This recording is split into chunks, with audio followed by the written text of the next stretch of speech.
Thank you. Welcome to this checking the date there, April 15th meeting of the Finance Committee. And today is our illustrious mayor's birthday.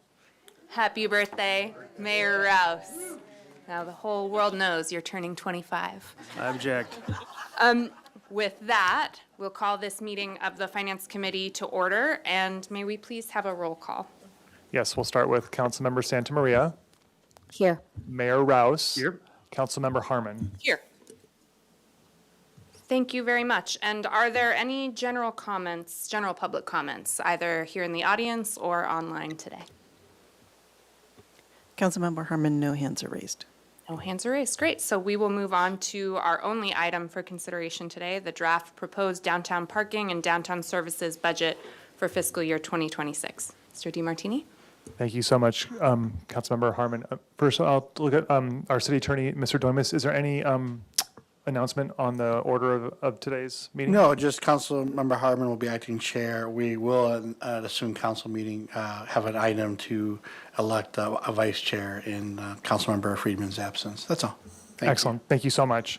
And so with that, I'll turn it over to Ms. Clark, who's going to deliver today's presentation on a proposal for the upcoming budget for the downtown parking and downtown services for fiscal year 2026 and 2027. Thank you.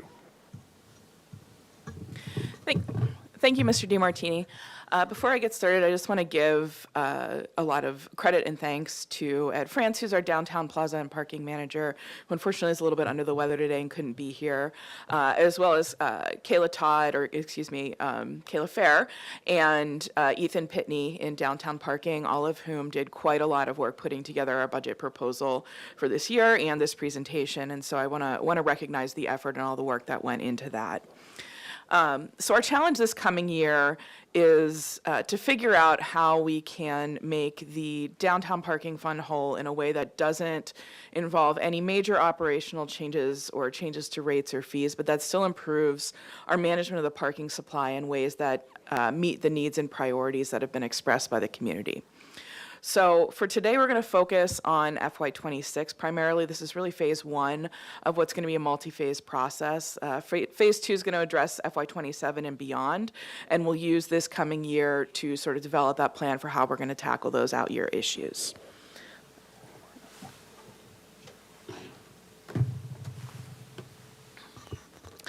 So let's start by talking about some of the challenges that we're facing. First is the big one. Our system is underfunded, and it has been for many years. So part of the reason for that was the desire to sort of keep rates unchanged for so long while the cost of doing business was increasing. But part of that was also the fact that in our economically sunnier days for the parking fund, a lot of non-parking expenses were moved out of the general fund and into the downtown parking fund. The biggest examples of these being the expenditure for maintenance of and upkeep of the State Street Plaza, as well as the old downtown shuttle, which the parking fund paid for to the tune of about $1 million each year. So this prevented us from really making the kind of investment in our capital that we needed to make. And then you add to that the sort of 20-ish% decrease in occupancy that we've seen following the pandemic amid changes to the way that people work and changes to our downtown, along with several years of major deficits that sort of led up to this and ate up our reserves. And that leaves us in what remains a challenging position for us. So over on the right is a breakdown of our current revenue profile. So as you can see, hourly revenue accounts for the lion's share of it. About 2/3 of our revenue comes from the hourly customers in the parking lots. Monthly parking permit revenue is the second largest share, and then the PBIA assessment covers about 10%. So contrast that with the breakdown of the value of the services we provide, and the sort of imbalance that we have here comes into view. So while we take in about $10 million in revenue each year, we provide approximately $24 million worth of services. So subsidizing the courtesy period costs the city about $6 million annually. Downtown street parking is worth roughly the same amount. And the result of this is that our most valuable and desirable parking is free to customers, and what we're left to fund the system with is a minority of users who are paying higher rates than they otherwise would. So here's what we're proposing for FY26. First, the biggest financial change is that we're going to take all of those non-parking expenses, in this case the State Street Plaza, and move them over into a new downtown services program that is supported by the general fund. The next big change is that we're going to put a pause on our capital spending for this year. So we're going to push out our scheduled investments into concrete, asphalt, and elevator maintenance. And instead, we're going to complete an updated facilities assessment that's going to help us plan out our capital program and our capital needs over the next decade or so. And then finally, we're going to make a handful of changes to how we manage our system that we're sort of thinking of as tune-ups. So we're trying to close some of the gaps that create inefficiencies in our current system and address some of our community's needs. So these tune-ups include piloting further discounts to employee parking, lowering the cost of off-street parking for our downtown residents, bringing the Helena lot and the Funk Zone into our paid system with a pay-by-plate system there. We're going to pilot that. Curbing misuse of the 75-minute courtesy period, and then streamlining timed parking on downtown streets to make enforcement easier and make it easier for people to understand what the parking restrictions are. So I'm going to take you through each of these in a little bit more detail. But first, let's take a look at the overall impacts to the proposed budget.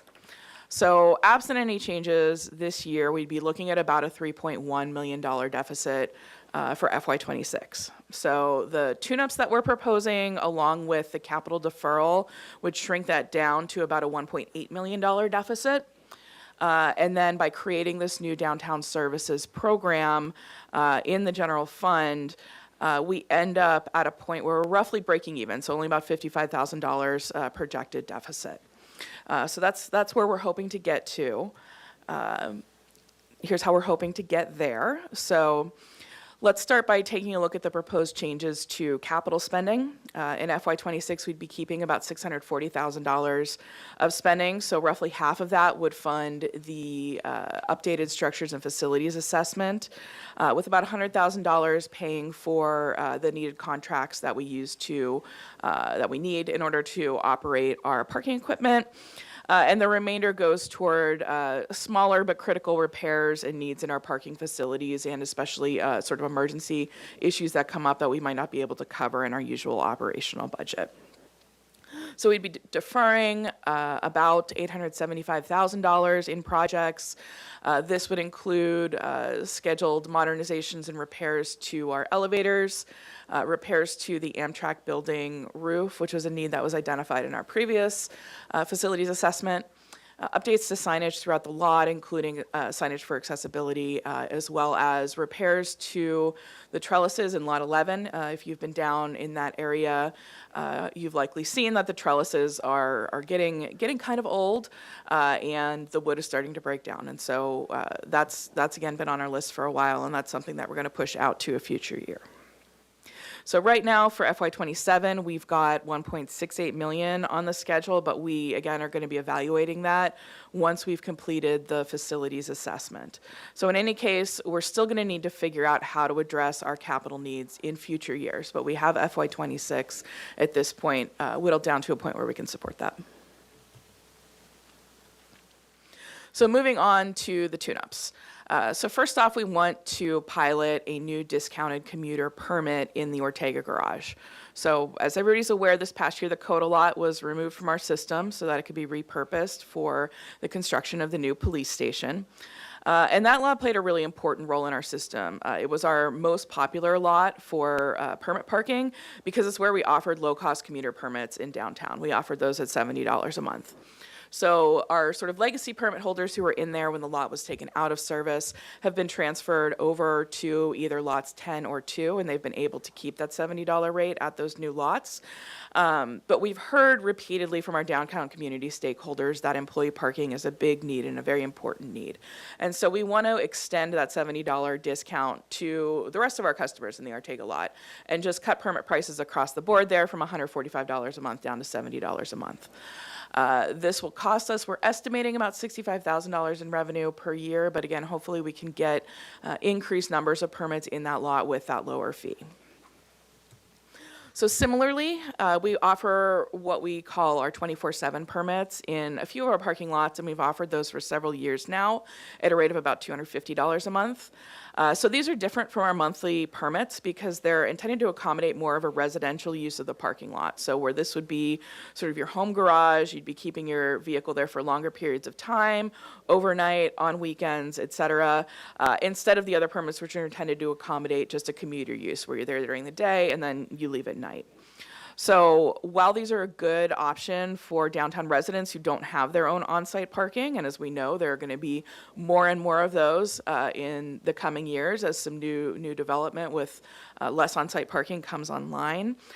We want to make the permits more affordable and attractive by lowering the cost in the Ortega garage to $125 a month. So it'll go from $250 to $125.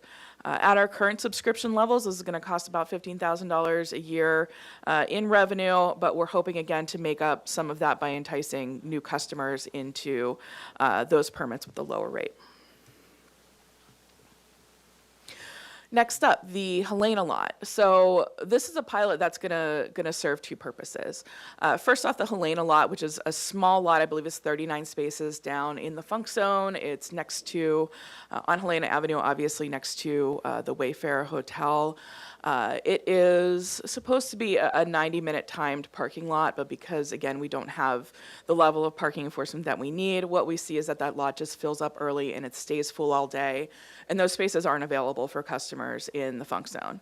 So several years ago, we got approval to go ahead and add that into our system as a self-service sort of pay-on-foot model, just like we do down at the waterfront. But we didn't go through with that project at the time. So what we want to do is complete that now. We want to pilot this, again, self-serve, pay-by-plate model there with a self-serve kiosk and a pay-by-phone option, with parking staff sort of monitoring that and issuing fee due notices as need be. This will not only improve the availability of customer parking in the Funk Zone, but it also lets us pilot this new operational model, which is something that we might be looking to do more of as we go forward in our downtown lots. If we're looking to, reduce the amount of sort of staffing that we have, this is the different operational model that we might consider going to. So this gives us a chance in a small lot to sort of try that out. And so, again, we'd be using a model that would be just like the waterfront parking lots. The next one, and this is sort of an interesting one and a bigger one to talk about. So we want to take this opportunity to sort of curb the misuse of the courtesy period. So our municipal code actually specifies that it's not legal to basically take advantage of that 75-minute free period by doing the shuffle, by just moving your car in and out of the parking lot. This is something we see a lot of. We've looked through our data to determine, and there's a lot of people that use it 2 to 3 times a day, but there's definitely some people you'll see 6 or 7 times. They're just going in and out of the parking lot. And we observe this too when we're out there. People either going around the block or just not going around the block and doing an illegal U-turn, sometimes on a one-way street, to swing back around and get back inside. So this 75-minute shuffle, while it's understandable, it causes traffic, it creates delays at exit because you've got more people trying to get in and out, you've got people driving unsafely, and it also creates a lot of lost productivity. If people and employees are leaving the office every hour to move their car, that's not a great use of anybody's time. And it costs us revenue that, we, per the municipal code, should otherwise be getting. And so right now, we have the ability with our ski data system to implement sort of a one courtesy period per day policy. So you'd go in, you'd use the courtesy period, and then you wouldn't be able to use that again. We don't necessarily want to discourage people, though, from making multiple trips to our downtown. We want people to be able to run an errand or go to the doctor's office in the morning and then come out for dinner at night or things like that. And that's, not taking advantage of that courtesy period that is legitimate. So we've worked with our vendor to determine sort of what kind of a dimmer switch we could use to, curb the worst abuse, but still give people the opportunity to, if they're coming downtown more than once a day, running errands, things like that, to do that. So we've got 3 different options. I'm not going to get into too much detail about those today, but we did go through that in a lot of detail with our downtown parking committee at their meeting last week. We have options to make it a one courtesy period per day per parking lot option. So if you were in a different parking lot later, it would reset. We can do a 75-minute cumulative option. So if you used 60 minutes in one parking lot, you'd get 15 minutes in a different parking lot. And we also have the option to sort of to limit it by duration, to say you get 75 minutes every 4 hours or every 6 hours or something like that. So those are things that we can continue to discuss and determine what the community preference is, but we would have the option to do any of those things with little to no cost to us. Next up, we want to streamline and simplify on-street parking in the downtown core. I know last year we talked about the possibility of priced parking. I want to make it clear this is not that.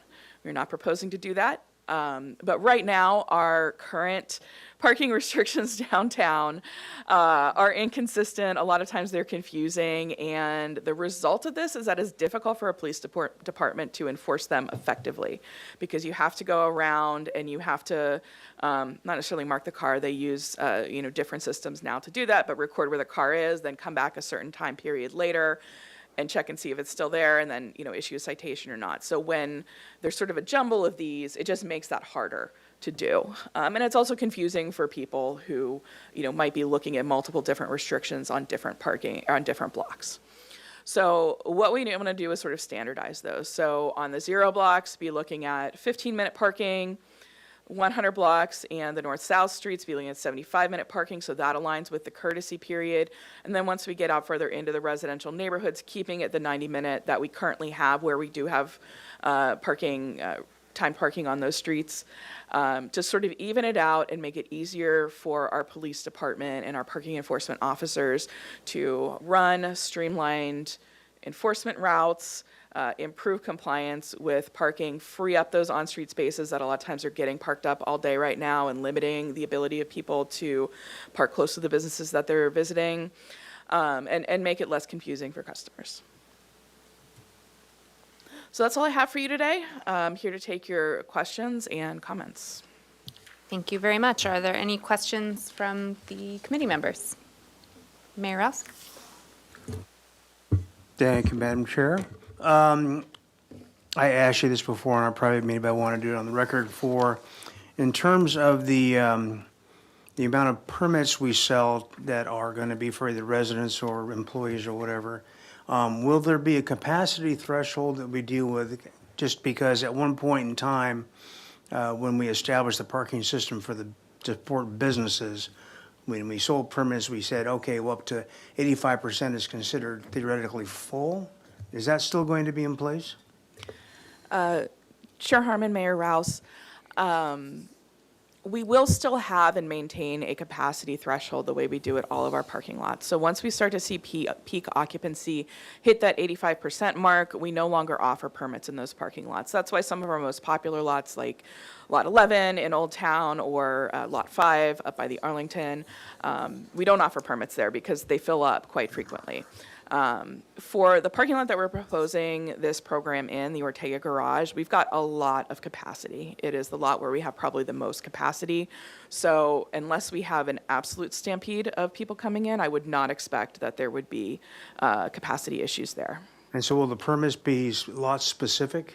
I mean, there will be lots Yes. that you cannot sell permits to, But for example, if I'm around the Ortega neighborhood, but I buy a lot for, buy a pass for the Ortega garage, and it's good there only? That's correct. Right now, all of our permits are lot specific. Okay, very good. And then, are the, looking at the revenue and the expenditures, so the reserves are completely depleted, they don't exist right now? Is that correct, or is that, or do we have reserves? Mayor Rouse, I'll take that one. The fund does have reserves. Okay. It's an enterprise fund, so it operates like a business. It needs to have reserves to meet its contingency and also its capital. Sarah talked about deferring capital to sort of help sort of retain the level of reserves that they do have. They are below their reserve policy target, but they do have some They have reserves. some reserves, okay, very good. And then, when it comes to the shuffle, the 75-minute shuffle, which sounds like you guys have some creative ideas on how to deal with that. It seems to me that at one point in time, we talked about educating employers and saying, by the way, your lost productivity as well as the abuse of our system is happening. Are we still trying to reach out to employers, or should we, or will that be part of the program? Mayor Rouse, through the chair, that would be part of the program. We want to make sure that we do clear messaging to the community before we flip that switch so that people aren't surprised. I imagine there are always people who don't pay attention to things until it affects them personally. But that's something that we will work to carefully message before we implement. All right, thank you. That's all my questions. Thank you, Madam Chair. I believe I asked this before, but speaking to what Mayor Rouse mentioned about the 75-minute shuffle, we have the issue that we're not able to have a lot of customers coming in, but we're also having employees in the funk zone and in nearby areas who are also partaking in that shuffle, right? Could you speak a little bit to what are some feasible action items we can take in order to help employees in the funk zone also avoid having to run out and renew that 75-minute period? So I had asked before if there was what it would look like to even do maybe employee permits or something that would allow the employees of those businesses to have a place, especially because so many of them commute from out of town. But could you speak a little bit to that? Certainly, Councilmember Santa Maria, through the chair. We understand that employee parking is a huge issue in the funk zone as well, not just downtown. It's one of when we did a lot of parking outreach down there several years ago, that was really one of the top issues that was brought up by our stakeholders there. So we do currently offer permits in the depot lot, which is kind of a little bit across the street from the funk zone, but still in good close proximity. So there are permits there that some employees take advantage of. With the introduction of a self-service payment model in the Helena lot, we will be able to resume selling permits there. That's something that we did for a long time when we had more enforcement. So there is the ability to purchase a permit if you want. That would exempt you from that paid time limit in that parking lot.